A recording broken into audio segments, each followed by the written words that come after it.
Life before the accident was different.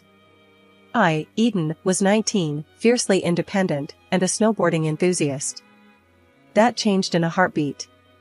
After the crash, everything went downhill, not just for me, but for my family too. My mom, Sarah, she's a saint, always there, always caring. But Dad, well, he's a piece of work. Self-centered doesn't even begin to cover it. It was just another ordinary evening at home, me in my wheelchair by the window, Mom reading in her chair, and Dad. Dad was late, as usual. The tension was a thick fog in the room, even before he burst through the door with that grin plastered across his face. The kind of grin that made you want to leave the room. Guess what? Dad bellowed, throwing his coat onto the sofa, not caring where it landed. Mom looked up, weary. "What is it, Mark?" "Old man's finally kicked the bucket," he exclaimed, practically jumping with joy. I felt my heart drop. He was talking about Grandpa, Mom's dad. How could he be so cruel? Mom's face drained of color. "Mark, how can you say that? He was my father." "Oh, come off it, Sarah. We both know I only married into this family for the cash. And now, with him gone, we can finally get our hands on it," Dad retorted, his voice sharp. Mom stood up, her voice steady, but ice cold. "You owe him an apology. He was a good man, and you've never given him the respect he deserved." Dad just laughed, that harsh, grating sound. "Respect? For that old coot? Never loved him, never loved you. It's always been about the money." I couldn't stay silent. "Dad, how can you be so heartless?" He turned to me, his eyes cold. "And you? What use are you? Can't even stand on your own 2 feet." Tears pricked my eyes, but I wouldn't let him see them fall. Mom moved to my side, her hand warm on my shoulder. "Don't listen to him, Eden. You're stronger than he'll ever be." But the words had already sunk deep, leaving a scar that felt as physical as the one on my spine. The room was thick with tension, a silent battleground. Dad's phone rang, and he answered with a laugh, turning his back on us. "Yeah, he's finally gone. Party at mine this weekend. Bring the good stuff." Mom sighed, her eyes meeting mine with a sadness that mirrored my own. "Let's go to bed, Eden. There's nothing for us here." As we left Dad to his call, I couldn't help but feel a piece of our family die with Grandpa. Dad's joy at his passing was a poison, one that threatened to consume what little love was left in our home. The next day was no better. Dad was gone before we woke, probably off to celebrate his newfound freedom. Mom tried to smile over breakfast, but it didn't reach her eyes. "We'll get through this, Eden. Together," she said, squeezing my hand. I nodded, forcing a smile. Together. As the days turned to weeks, the house felt more like a prison. Dad's presence loomed large, even in his absence. The joy he felt at Grandpa's death was a clear message. He was in charge now, and we were just living in his world. After Grandpa's funeral, our house became a war zone. Dad's mask was off, his true nature, unchained. The air was thick with disdain, especially towards me. My wheelchair seemed to be a trigger for him, a symbol of something broken he couldn't stand. One evening, the atmosphere at dinner was more suffocating than usual. Mom tried to keep things light, but you could cut the tension with a knife. "So, how was your day, Mark?" Mom asked, her voice a bit too cheerful. Dad snorted, shoveling food into his mouth. "Same old.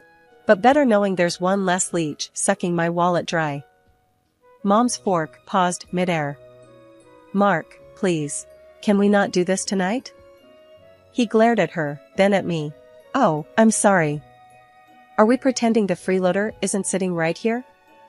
I felt my cheeks burn, my hands clenching into fists under the table. "I'm right here, Dad. You don't need to talk about me like I'm not." He laughed, a sound that made my skin crawl. "Oh, now the cripple speaks up. What are you gonna do, huh? Race me?" Mom stood up, her chair scraping back. "Mark, that's enough." He just raised an eyebrow, challenging her. "Or what? You'll leave me? Please. We both know you'll be lost without me." The words stung, not because they were true, but because they were meant to hurt. Mom sat down, defeated. Dinner continued in silence, each bite tasting like ash. A few days later, Lisa, the new nurse, arrived. From the get-go, I knew something was off.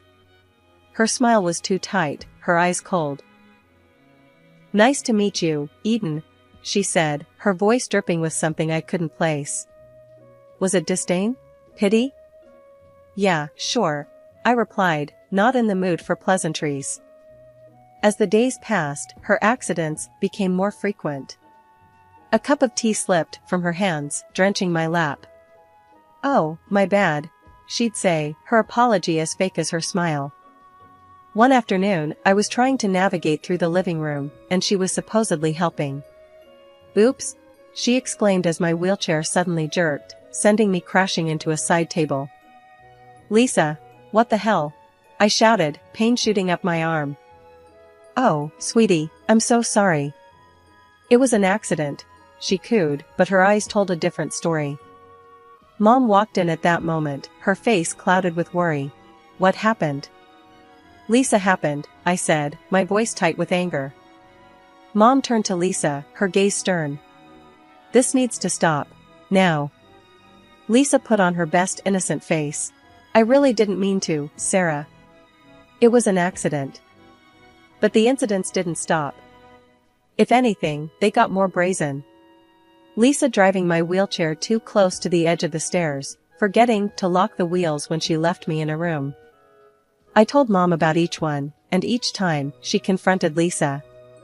But Dad, he wouldn't hear of it. One evening, I overheard them arguing about it. "She's a hazard, Mark. She's hurting our daughter," Mom was saying, her voice laced with desperation.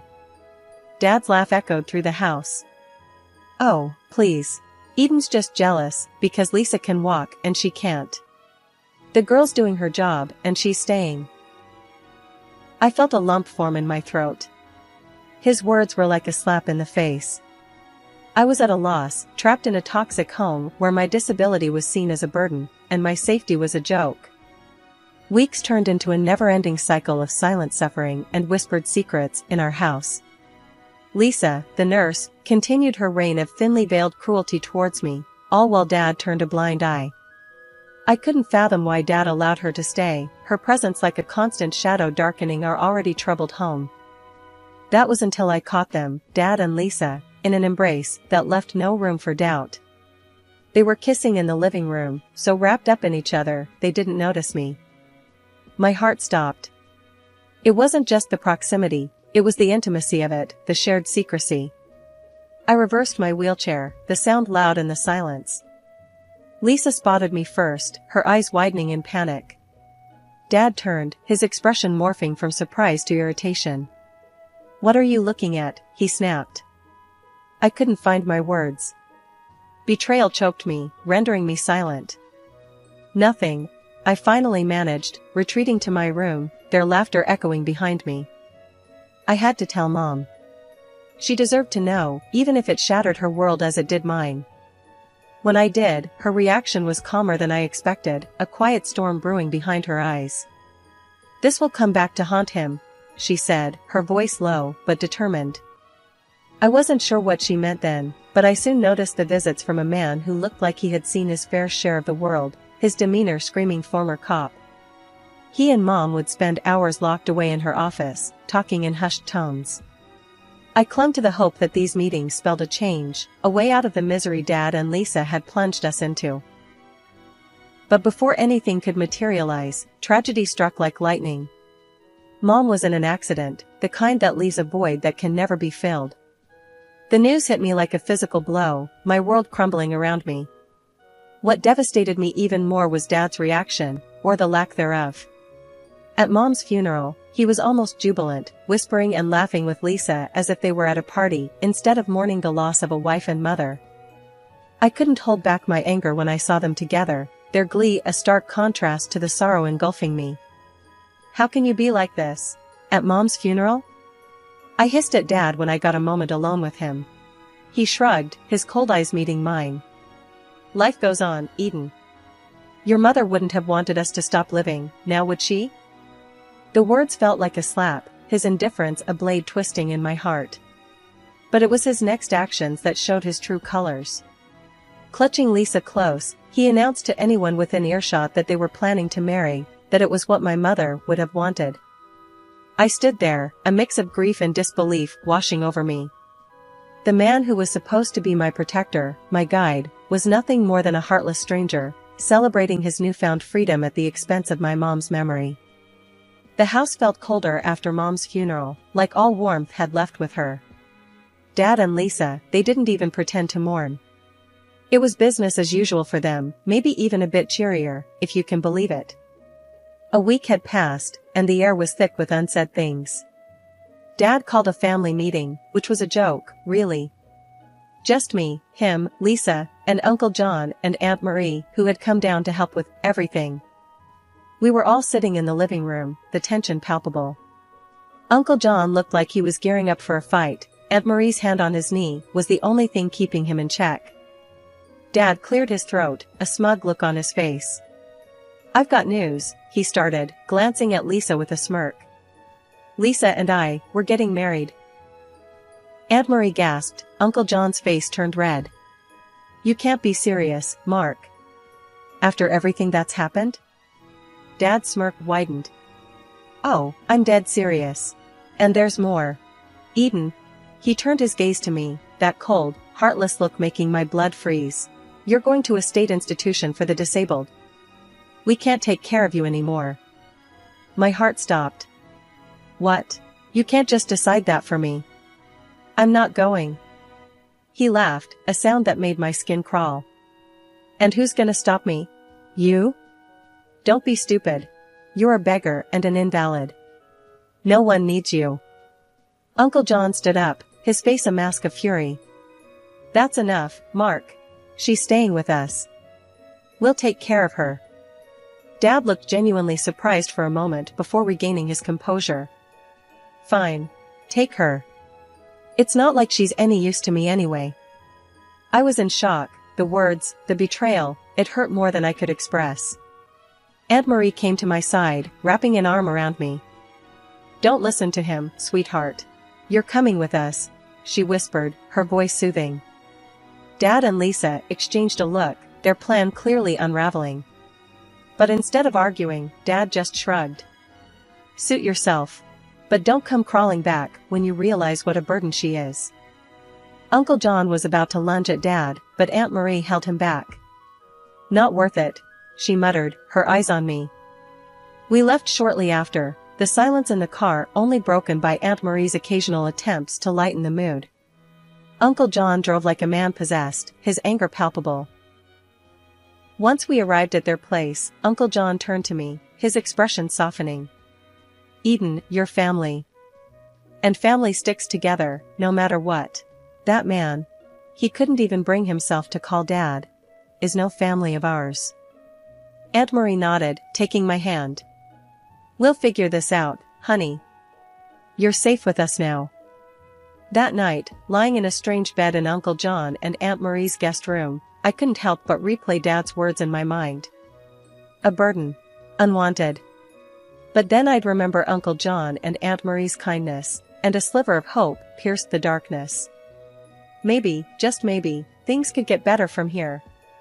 Adjusting to life at Uncle John and Aunt Marie's felt like breathing fresh air after being underwater for too long. In their home, my wheelchair wasn't a barrier, it was just part of me. They never made it feel like a big deal, and for that, I was endlessly thankful. A week had barely passed when my world took another sharp turn. Dad showed up out of nowhere, looking a mess. His eyes were desperate, his clothes disheveled. He blurted out news that felt like a punch to the gut. Mom's will had left everything to me. The house, the money, it was all mine now. Turns out, Mom had a detective on her tail, before she passed, the same guy I'd seen sneaking around. He had dug up dirt on Dad and Lisa, enough to block Dad from getting his hands on any inheritance. Dad tried to play on my sympathies, saying things like, "You don't need all that money. What's a girl in a wheelchair gonna do with it? Just give it to me." Uncle John lost it at that. "Get out of my house," he roared, standing up so fast his chair nearly toppled over. "You've got some nerve, showing up here and spewing that garbage." Dad was shown the door, literally. Uncle John made sure of it, his anger a clear warning against coming back.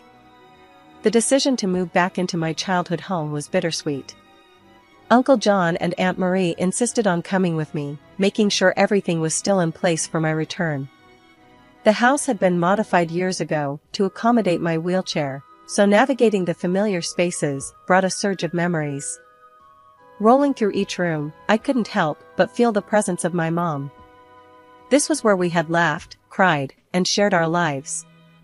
Now, with the house officially mine, I felt her absence more keenly than ever. Uncle John broke my reverie. "What do you think, kiddo? Ready to make this place your own again?" I nodded, feeling a mix of sadness and determination. "Yeah, I am. It's going to be different, but I think Mom would have wanted me to have a fresh start here."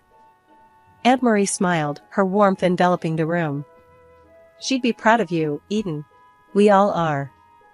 And remember, we're just a phone call away." As they helped me settle in, I thought about Dad's words, his attempt to diminish me because of my disability. But sitting in my home, surrounded by love and support, I realized his words couldn't touch me anymore. I was more than my wheelchair, more than the limitations he tried to impose on me. This house, my inheritance, wasn't just about the money or the property. It was a testament to my mom's love and foresight. It was a safe haven, a place where I could start anew, building a life on my terms. "Thanks, Uncle John, Aunt Marie. For everything," I said, my voice steady with newfound resolve. "I'm not sure what the future holds, but I'm ready for it. With or without Dad." They shared a look, a silent agreement, then Uncle John said, "That's the spirit, Eden.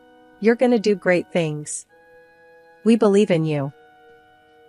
The house felt different that evening, not just a structure of brick and mortar, but a home filled with possibilities and dreams waiting to be realized.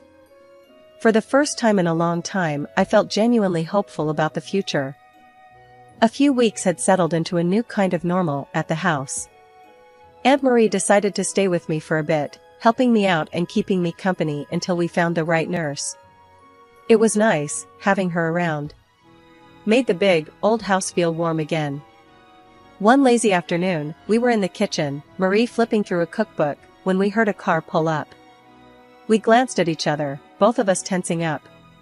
When we saw it was Dad and that nurse of his, Lisa, my heart sank a bit. But I was determined to face them, to show I wasn't the same person they'd left behind. Dad knocked, his face all desperate when I opened the door. Lisa stood behind him, her arms crossed, looking everywhere but at me. "Can we talk?" Dad's voice was softer than I remembered, but I could still hear the selfishness underneath. I nodded, out of some old respect or maybe just curiosity. "All right, talk." He started rambling about how hard things had been since they left, how he'd racked up debts, thinking he'd get a piece of Mom's inheritance. Lisa just rolled her eyes, like she'd heard this sob story too many times. "And now, well, we've got nowhere decent to stay. I was thinking, maybe we could come back here." He trailed off, looking hopeful. I couldn't believe what I was hearing. After everything, he thought he could just waltz back in? I felt Aunt Marie's hand on my shoulder, a silent sign of support. "No," I said, stronger than I thought I could. "You made your bed, now lie in it." Dad's face fell, and for a moment, I almost felt sorry for him. Almost. As they turned to leave, Dad and Lisa started arguing right there in my driveway. It was like watching a trashy TV show live. "I want those jewels back, the ones I gave you," Dad shouted, his voice cracking with desperation. Lisa laughed, harsh and loud. "As if, why would I give anything to a broke old man? You promised me a life of luxury, not debts." Aunt Marie and I watched from the doorway, not even trying to hide our interest. It was a mess, but it was also a kind of closure. Seeing them like that, at each other's throats over the very things that had torn our family apart, I felt a weight lift off me. I turned to Aunt Marie, who had a small smile on her face. Let's go back inside, I said. I've had enough drama to last a lifetime. She nodded, and we closed the door on that chapter of our lives for good. That night, Aunt Marie and I sat in the living room, a sense of peace between us. The house felt different now, like it was really mine. Our laughter echoed through the rooms, filling the space with new memories. I'm proud of you, kiddo, Aunt Marie said, her voice warm. Your mom would be too. I smiled, looking around at the home I was beginning to rebuild. Thanks, Aunt Marie. I think I'm finally starting to feel like myself again. The path ahead wasn't going to be easy, but with Aunt Marie by my side and the memory of my mom's strength guiding me, I knew I could face anything. Sweet justice, indeed, but also a fresh start. Life after Dad and Lisa's showdown felt like turning over a new leaf. Aunt Marie stayed with me, her presence a constant comfort as we navigated my new reality together. We were in the thick of interviewing nurses, trying to find someone who wasn't just qualified, but also a good fit personality-wise. One afternoon, we sat in the living room with a candidate named Jenna. She was young, around my age, with a bright smile and an easygoing manner that made me like her almost instantly. So, why nursing? Aunt Marie asked, getting straight to the point as she always did. Jenna leaned forward, her hands clasped. I've always wanted to help people. To make a real difference, you know? And after my granddad got sick, I realized this is how I could do it. I nodded, impressed by her sincerity. What about working with someone in a wheelchair? Any experience with that? Jenna nodded eagerly. Yes, actually. I volunteered at a rehab center during college. It's about making life easier, more enjoyable. I believe in focusing on what people can do, not what they can't. Aunt Marie and I exchanged a look, a silent agreement passing between us. We'll let you know soon, Aunt Marie told her as the interview wrapped up. But I had a good feeling about Jenna. After Jenna left, Aunt Marie turned to me, a smile playing on her lips. Well, what do you think? I smiled back, feeling more hopeful than I had in a long time. I like her. She seems right. The decision to hire Jenna was a turning point. She wasn't just a nurse, she became a friend. Someone who laughed with me, not at me. Who saw beyond the wheelchair. One day, Jenna and I were in the garden, enjoying the afternoon sun. I was telling her about my plans for the place, how I wanted to make it more accessible, to maybe even start a small garden of my own. Jenna was all in. That sounds amazing, Eden. Count me in. I might not have a green thumb, but I'm a quick learner. Aunt Marie watched us from the kitchen window, a satisfied smile on her face. Later, she joined us outside, bringing out a pitcher of lemonade. To new beginnings, she toasted, raising her glass. Jenna and I echoed the sentiment, our glasses clinking in the golden afternoon light. Months have rolled by since I took back control of my life. I've even started taking online courses to continue my education, not letting my wheelchair define what I can or cannot do. I decided to give a chunk of the inheritance from my mom and grandpa to a foundation that helps folks in wheelchairs get back on their feet, so to speak. It feels good, you know? Making a difference, giving back in a way that feels personal to me. As for Dad, last I heard, he's scraping by, working jobs he once would have turned his nose up at. The high life he once lived, all that charm and polish, it's gone. People barely recognize him now. And it's not like I get a kick out of hearing about his downfall. It's more like it's confirmed something I've come to believe, karma's real. It catches up to everyone eventually, serving up exactly what they deserve. Living with this mindset, I've found a kind of peace. I'm focusing on my studies, my recovery, and working on making my home, and maybe even the world, a bit better for people like me. Jenna and I, we talk a lot about the future, about plans and dreams. It's funny, not too long ago, I couldn't picture a future worth looking forward to. We're doing good, aren't we, Jenna? I asked her one evening as we sat in my newly accessible garden, a project we tackled together. Better than good, Eden. You're smashing it, she replied with that cheeky grin of hers. It's moments like these that remind me how far I've come. From feeling trapped in a life I didn't want, to building one that feels right. My journey's had its share of ups and downs, but here I am, moving forward, wheelchair and all.